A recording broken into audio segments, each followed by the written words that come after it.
Hi everyone, it's Rachel from Don't Crop Me Now, and here is a full tour at the beginning of August.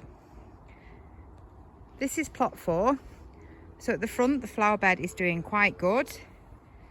Sweet peas have gone to seed, but I'm leaving those so I'm planning to collect the seed. Sunflowers are looking nice, and some of the other plants that we put in are just starting to fill out a little bit, so not looking too bad there. If we pop round to the smaller beds that are behind the main flower bed, have a look here. So the giant cabbage is bulking out really well. Because it's covered by that net, it's a little bit difficult to know how well it's hearting up because I haven't uncovered it to have a look. But so far the growth is looking really healthy. So I'm hopeful that we will get a good cabbage inside there. This is the bed that had shallots in, which we have taken out and harvested, and I put some winter kale in there, which is growing really well. This is the herb bed, which had coriander and parsley in. The coriander I've let go to seed because it went to seed anyway, so I'm seeing if I can get any seed off this. So you can see here that it's starting to set seed. I'm planning to leave that, even there's a couple of dry ones there actually. So I'm planning to leave that and let that set seed, and underneath there, which is a little bit more difficult to see, is some really nice parsley. So once this is set seed, I will collect the seed and then leave the parsley to grow big over winter in that bed. That bed had some of the giant onions in, which has been taken out. This is the carrot bed that we are planning to replace for next year. There are actually quite a few carrots in here, but I have not weeded this for absolute weeks. So you can see there are a few big weeds in there, so that needs to come off and just pull those few big weeds out. But there are carrots in there. Have a quick look. There's quite a lot of carrots in there now. That's okay. This was the onion bed, which I harvested yesterday, and they're drying in the greenhouse. So there's a few spring onions in there, but nothing other than that. The next bed was the broad beans and some of the second early potatoes, and they have been harvested and the potato tubs have been moved. In terms of what we do to manage our empty beds, ideally we try and fill them up like that, but at the end of the day, when you're harvesting and clearing so many beds at this time of year, unless you've got a tiny space that you want to manage to sort of crop 100% of the year, you don't really want that many winter crops, because we have so many crops stored from the summer, we just would not be able to eat them all over the winter. So some of these beds I will leave as they are. Some of them I'm going to put some cardboard as a temporary measure over the top and then remove that in spring. With no dig, you can put cardboard and then compost on the top, but I'm not going to bother with that because our ground hasn't really got many weeds in anyway, so it's not really worth all that hassle. So I'll just put the cardboard as a temporary measure on the top, and then I'll rip the cardboard and put it in the compost. Some I might just often leave just like that, and then you get the odd weed in that I just pull out in spring and mulch to plant. This bed here with the cover on was the broccoli and cauliflower, which we have harvested most of. There's a few large fielder kraut cabbage, which is really for sauerkraut, at this end that are just bulking out. So I do have some winter cabbage. That's the last thing winter wise that I'm ready to plant out at the moment, although I will start a few more seeds. So I will take these plants out once they've had a chance to give us a few more side shoots, and I will put those winter cabbages in there because it's already built in with the netting, so it's easy.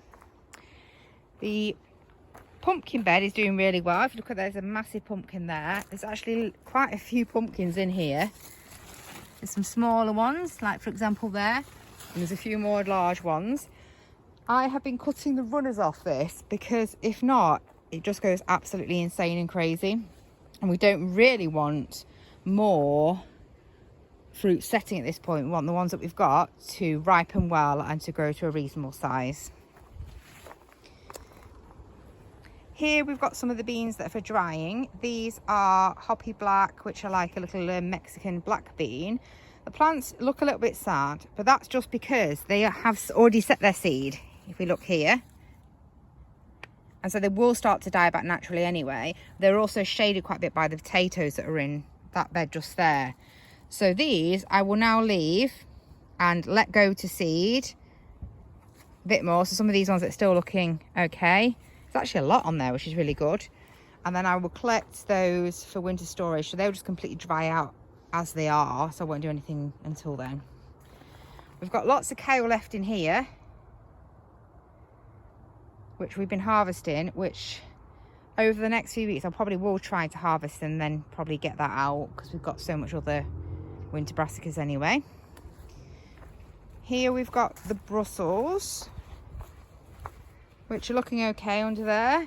A couple of them need tying in, so it's probably worth me taking that net off and tying those ones in that are making a bid for a freedom to the side. They're not setting any little Brussels yet. You can just see the tiny bits. Maybe actually there's a little tiny pea one there. So they are setting some Brussels just about. We've next got a bean bed. So this one on this side is various different types of beans for drying. It's a bit of a mixture. And on this side we've got the pencil beans. These are Cobra, which are for eating fresh. So I do need to pick these again. There's a load of these. Look here.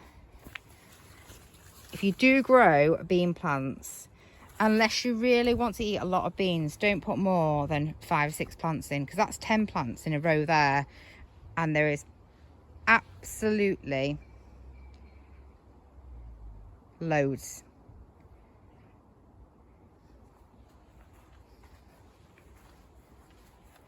There's just a few more bean plants for drying. So again, the same sort of thing. They've set the seeds, they're drying out. And here we've got some radish plants, which actually look really good. If you look there, look really nice. So they need picking and eating really. So we should have some of them this week. Another bean bed. That big A-frame is the Blotty Beans, which have set a lot of seed and keeping flowering. So we keep those for drying. And here we've got some more beans. So most of these are for drying as well. So I'm not picking these fresh, I'm just leaving them. So it's quite low maintenance at the moment. And then I will collect them all for the winter's food in our storage. We've got a cabbage bed here, which is looking pretty good. You can see those small ones there are hearting up. And even the red cabbages, they're hearting up as well. So that overall is looking good.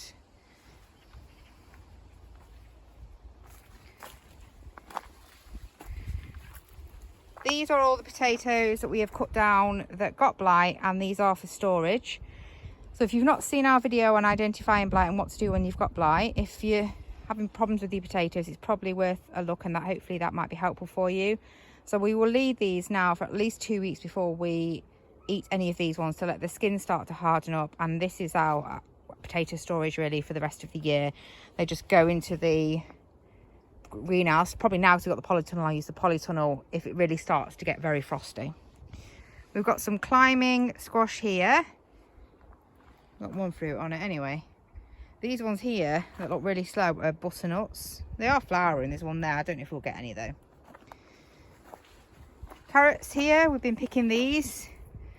They're covered up because of the carrot fly, but they've been pretty good, so we're still eating those. Loads of chard, which I need to start picking really and eating. And the asparagus is still looking really good. Beetroot, going mad. Rhubarb is going crazy again. About 4 weeks ago, I really stripped about 50% of this and donated it to someone who wanted to make a load of preserves and wine. But you can see now that's really reacted back with the rain as well. So it's full again, so it needs picking. So I will pick some of ours for our freezer to make preserves and then probably give a load more away. The Dahlia bed is looking absolutely brilliant. I could not be more pleased with the support structure that Anthony and his friend Mark put in. It's holding them up really well and it's really sturdy and looks really pretty. So you can see we've got a range of different dahlias. My favourite is those little purple ones at the end there. Really pretty those, and look great in a vase, and they last quite well as well. We've got some kohlrabi here, which I have been eating. See if I can get in there. Can you see? That one's just filling out there. The celeriac is a little bit mixed. To be honest, it really likes the wet weather. So hopefully after this period of rain, they might start to really take off. I'm not sure why those two at the end are still really dinky, and the rest, perhaps they just didn't get enough sunlight, I don't know, but the rest look okay. Lavender is still in flower here, which is interesting because it's finished off at home, and the bees are still loving this. So we get in, still a lot of bees all over this lavender. That looks nice. We've got beetroot. So this was the garlic bed. So when we harvested the garlic, well, in between the gaps in the garlic, I put some seeds in. That's the bigger plants. And then when we harvested the garlic, I put a few more seeds in, so like that smaller row on the end. So that's sort of second cropping. Pond's looking cute. I moved the frog to make sure it's more inside the pond, because what was happening is when the sunlight wasn't quite bright enough and the water was like a little bit of a dribble, some of it was running down the frog and out the pond, and it was emptying the pond. So I'm hoping that will solve that problem. I'm really pleased with this rockery actually. So the rockery, I then planted these really beautiful flowers in, actually the cosmos, which look really great, and the bees love that as well. And it just covers up that rockery, which underneath, once the spring flowers have died down, looked a bit sad. And I've also surrounded it by these really pretty flowers, so overall it's looking really nice. We do have some sunflowers that are doing well. If I go back, I might have to go well back actually, to be honest, because this looks massive. So if you look and I go up, this one on the end, we lost one of them actually in the recent winds when it was quite stormy. But I've tied them all in now, and I would say, well, that pole to the top there, it's an 8-foot pole, but obviously it's in the ground a tiny bit. So that's probably about 7 foot. So I reckon that's maybe like 10 foot, and it's just starting to flower on there, which is good. I know in an earlier video I said we've got hardly any apples, so that is true. I mean, there are a few, you can sort of see them now, but we've not really exactly got a massive crop of bramleys like we normally do, because the frost saw to all of them.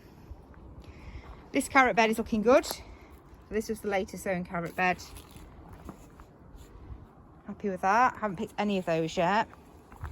The salad bed is looking good again, and you can see where I've made the extra sowings. So this lettuce is now ready to pick, and the spicy lettuce leaves at the back are ready to pick.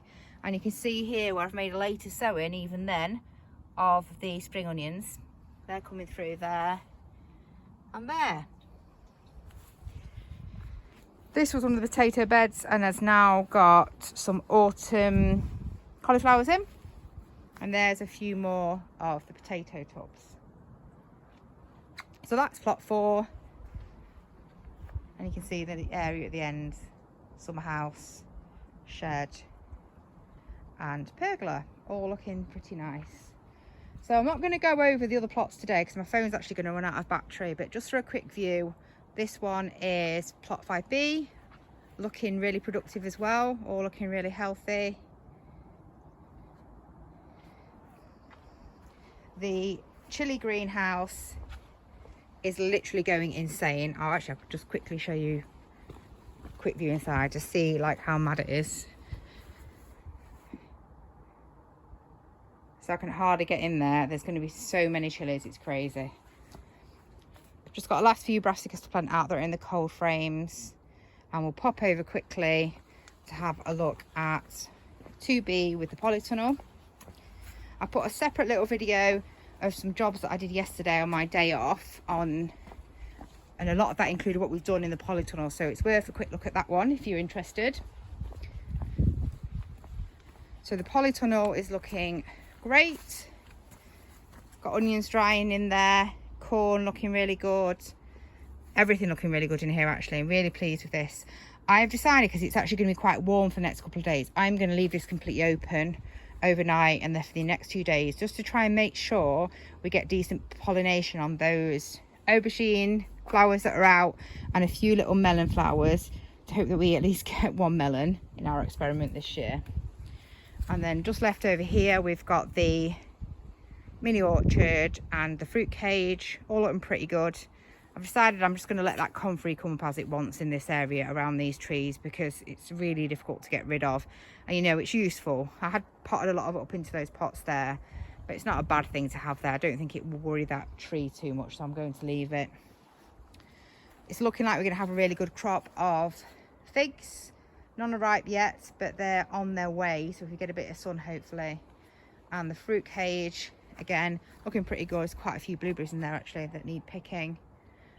Most of the other fruits, the currants, I have picked on the other side there. And compost, not looking bad as well. So that's our currant compost that we have been building up. So take care everybody. I hope you've enjoyed that mini tour today. If you have, please like, comment and subscribe. It only takes a minute, but it really helps our channel. Take care everyone. Bye.